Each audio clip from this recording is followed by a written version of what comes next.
tipo de formação ou capacitação os professores precisam para lidar eficazmente com crianças que têm transtorno de aprendizagem? Bom, se a gente for falar de cursos livres, tem muito e é como eu já falei, a gente tem que analisar muito, porque tem muita coisa sem qualidade, pessoas querendo só ganhar dinheiro e Uhum. entregando coisas que, Qualquer coisa. né, que não Ou estudou, que soluções pegou ali, fáceis, não né? são Uhum. Hoje a gente tem uma tecnologia que entrega tudo pronto pra gente se a gente quiser, né? Sem base científica, sem conhecimento. Uhum. Então, assim, preocupar em fazer cursos verdadeiramente bons nesse sentido, que tem base, que tem fundamento, que tem toda uma organização. Eu estou preparando uma pós-graduação, vou lançar em breve, que vai ser sobre autismo e TDAH. Maravilha. E eu tenho uma comunidade inclusiva que dentro dela tem alguns cursos que dentro tem o curso sobre transtornos de aprendizagem. Uhum. Então, são cursos assim que eu ofereço ali e que eu acredito que seja o ideal. Por quê? Porque eu ensino sobre os transtornos de aprendizagem, mas espera aí, o que é cada um deles, né? Para não confundir. Porque os professores não podem sair fazendo cursos e mais cursos sem ter uma Eu organização disso entendi. tudo.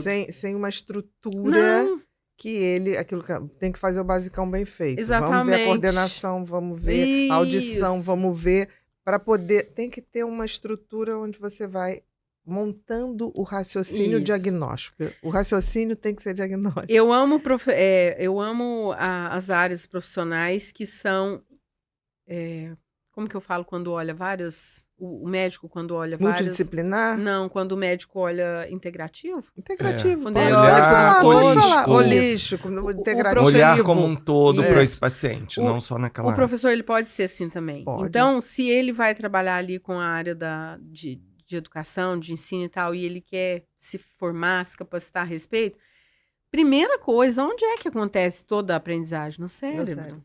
Então, vamos entender como que a aprendizagem acontece.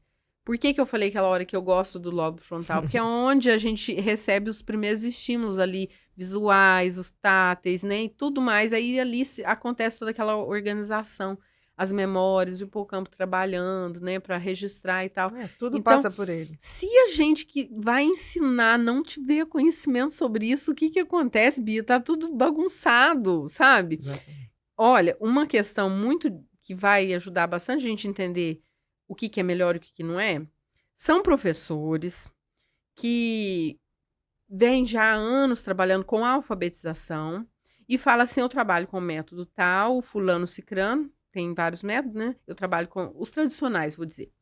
O fulano, o método silábico, enfim. E aí, tem dado certo, os meus alunos saem lendo, belezinha e tal, tal. Aí a gente vai lá, pode pesquisar no Google sobre a pesquisa mundial, a última que teve, no ranking de leitura, onde o Brasil ficou? Em 52º lugar.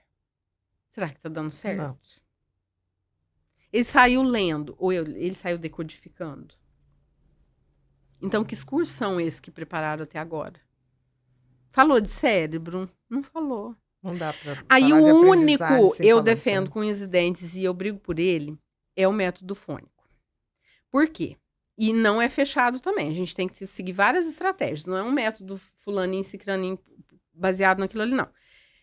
É integrativo. A gente tem que ter vários olhares. Mas por que eu defendo ele? Porque ele vem da teoria em que a área da linguagem, lá no cérebro, faz conexões neuronais com a área da identificação de faces, que é onde da visão, onde a pessoa vai ver a letra, o cérebro registra cada lado dessa letra e vê de ponta cabeça, virada do lado, o cérebro faz esse Giro tridimensional. de toda a Isso letra. mesmo. Sem a gente ter consciência, ela faz. Isso de todas as faces, né? A gente identifica tudo assim. Então, vamos pensar nas letras. E essa área se comunica com a área da linguagem dos sons. Então, que método que fala pra gente de sons e imagens? O fônico. Só. Onde a gente tem a imagem das letras e os sons que cada letra representa. Uhum. Aí eu vou lá na letra E e ela faz o som de E. Ela tem esse som E, mas ela tem também o som E. E quando a gente tem o N na frente. Então, tem tudo isso. Quando a gente ensina a consciência fonológica, quando a gente ensina a consciência fonêmica, e isso a criança vai aprendendo, em questão de meses ela consegue ser alfabetizada. A gente Muito consegue. rápido, né? É. Entender. E isso que eu estou falando. Não decodificar, entender. Isso, entender. É a questão da matemática, da multiplicação. Não é saber que multiplicação é tabuada, mas é um processo de somas, né? A leitura e a escrita é a mesma coisa. Então, para quem tiver dúvida sobre o que eu estou falando, tem um cientista que chama Stanislas. Eu acredito que a pronúncia seja Dehaene. Ou muitos já vi falando Diane. Diane, se escrever Diane é melhor, mas Stanislas. Ele é francês, ele está fazendo pesquisa a respeito e ele fala sobre essas conexões. Imagem ele mostra fonema. exames que comprovam isso que a gente está falando.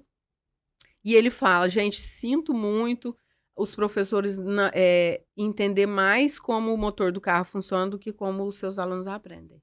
É verdade. Então, mas o cérebro é isso. Né? Então, quando a gente... É o motor da humanidade. Da humanidade. Quando a gente vai falar de formação ou capacitação, analisar quem está ensinando, o que está ensinando, se está coerente com a aprendizagem mesmo ou não. Então, é bem por aí. Quem quiser aprender comigo, eu sou à disposição. Aprofundar mesmo, né? Mas também, aprendendo, a gente nunca esquece. Isso. Essa é a vantagem, aprende uma vez só. Pela lógica.